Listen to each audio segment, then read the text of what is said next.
All the living beings on the earth share a common evolutionary thread.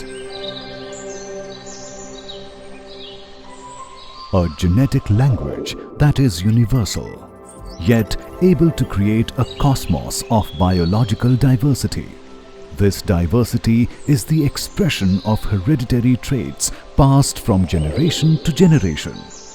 With the identification of plants as the first link of the food chain, humans have observed these traits in plants and implemented their knowledge to breed and domesticate them.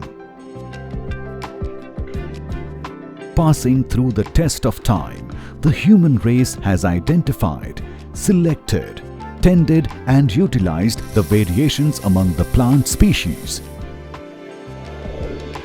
A seed is not just a seed, but a representation of a species, with record of all the versions of its DNA sequence.